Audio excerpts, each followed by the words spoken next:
Hello friends, welcome back to my channel. आज मैं आपके लिए इस ड्रामा के लास्ट एपिसोड की एक्सप्लेनेशन लेकर आई हूँ।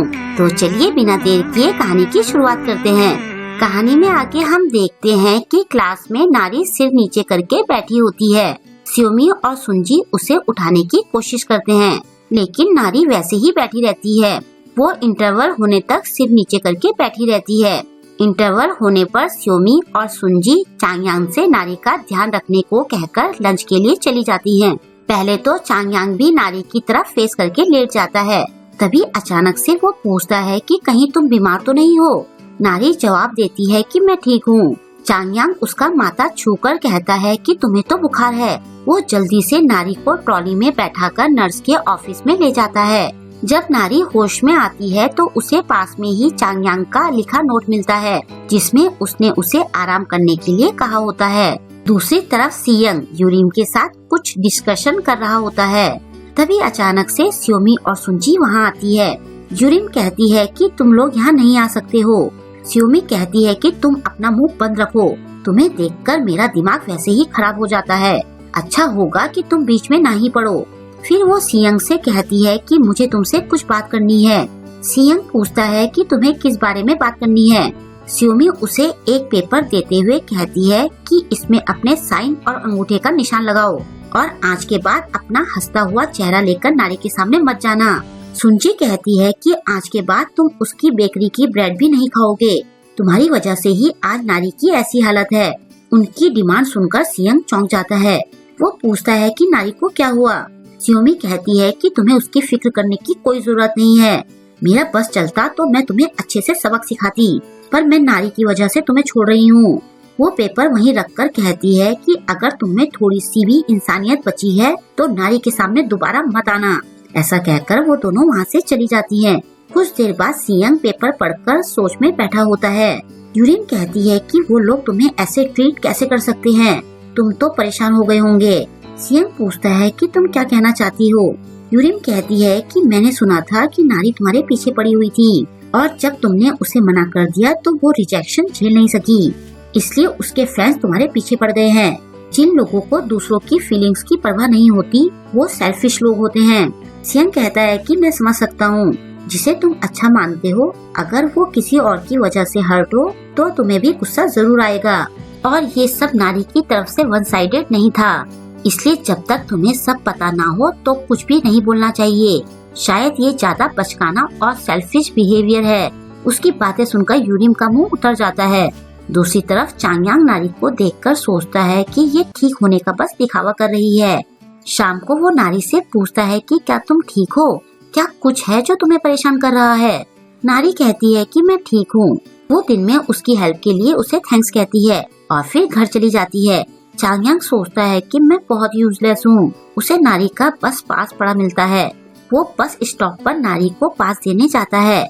वहाँ नारी को देखकर वो सोचता है कि शायद मैं उसके प्यार में पड़ गया हूँ, जो मेरी पहुँच से बाहर है। वो पूरे रास्ते नारी के पीछे पीछे जाता है और सोचता है कि क्या कभी मैं इसके साथ में एज अ कपल चल पाऊंगा। नेक्स्ट डे जब नारी अपने ग्रुप के साथ बैठी होती है तो ठीक उसी टाइम सियंग अपने फ्रेंड्स के साथ साइड से आता है। नारी को देखकर वो वहीं रुक जाता है। उसे देखकर नारी भी अपना फेस छुपाने लगती है। ये देखकर चांगयांग नारी को अपने ब्लेजर से कवर कर देता है और उसे ऐसे ही अपने साथ ले जाता है। स्योमी उसे डांटते हुए कहती है कि तुम ये क्या कर रहे हो, तुमने तो हमें एम्बैरेस कर दिया। उसकी ये हरकत देखकर सियंग का भी खून खौलने लगता है। सीक्रेट अड्डे पर पहुंचने पर स्योमी और सुंजी चांगयांग को खूब डांटती है, लेकिन नारी हंसते हुए उसे थैंक्स कहती है। नारी उसे क्रीम का बॉक्स देती है। चांगयांग उसे क्रीम वापस करके कहता है कि तुम खुद मेरे क्रीम लगाओ। ये सुनकर स्योमी और सुंजी के मुंह खुले के खुले रह जाते हैं। उसकी विश सुनकर नारी को भी अजीब सा फील होता है। बाद में जब नारी अपनी बेकरी में होती है तो सियंग वहाँ आता है। नारी पूछती है कि तुम यहाँ क्या कर रहे हो। सियंग कहता है कि ये बेकरी है तो मैं यहाँ ब्रेड लेने आया हूँ। तुम्हें तो पता है ना कि मुझे यहाँ का सामान कितना पसंद है। नारी कहती है कि मुझे पता है, तभी जिस लड़की को तुमने रिजेक्ट कर दिया उसी के यहाँ तुम बेशर्मों की तरह आ गए। सियंग हंसते हुए कहता है कि तुम अभी भी बेवकूफ ही हो। फिर सियंग उसे कहता है कि सारी मेरी गलती है, तुम खुद को ब्लेम मत करो। नारी चिढ़ते हुए कहती है कि मुझे पता है कि सारी गलती तुम्हारी ही है। सियंग कहता है कि चलो फिर तो अच्छा है। जहाँ तक मैं तुम्हें जानता हूँ तुम सारी चीजों के लिए खुद को ही ब्लेम कर रही होगी। नारी कुछ नहीं कह पाती। इसके बाद सियंग उसे थैंक्स कहकर चला जाता है। नारी बड़बड़ाती है कि ये मुझे किस चीज के लिए थैंक्स कहकर गया। नेक्स्ट सीन में हम सियंग को एक शॉप में कपड़े धोते हुए देखते हैं। वो अपने फोन में ग्रुप फोटो चेक कर रहा होता है। तभी उसे घर से मैसेज आता है कि मॉम हॉस्पिटल में एडमिट है। डॉक्टर ने कहा है कि उन्हें अपने इलाज पर फोकस करने की जरूरत है। तुम सीधे यहाँ आ जाओ, मॉम तुम्हें ही ढूंढ रही है। सियंग रिप्लाई करता है कि मैं जल्दी ही आ रहा हूँ। अब हमें पता चलता है कि सियंग अपनी फैमिली प्रॉब्लम से डील कर रहा होता है। शायद इसी वजह से वो नारी का कन्फेशन रिजेक्ट कर देता है। वो बेचारा बहुत लोनली लग रहा होता है। नेक्स्ट डे नारी अपने स्कूल जाने के लिए रेडी होती है और हमेशा की तरह जाने से पहले वो अपनी बेकरी पर धावा बोलकर फ्री स्नैक्स ले जाती है। बेकरी के बाहर चांगयांग खड़ा होता है। नारी सोचती है कि ये देखा देखा लग रहा है। फिर वो कहती है कि ये तो चांगयांग है। दोनों साथ में मस्ती करते हुए स्कूल आते हैं। चांगयांग पूछता है कि तुम्हें क्या क्या चीजें पसंद हैं। नारी अपनी पसंद की चीजों की लिस्ट उसे बताती है। फिर वो चांगयांग से पूछती है कि तुम्हें क्या पसंद है। चांगयांग थोड़ी देर तक उसे निहारता है। फिर वो कहता है कि अभी चीजें जैसी हैं मुझे वो वैसे ही पसंद है। तभी पीछे से सुनजी और स्योमी उनके पास आती हैं।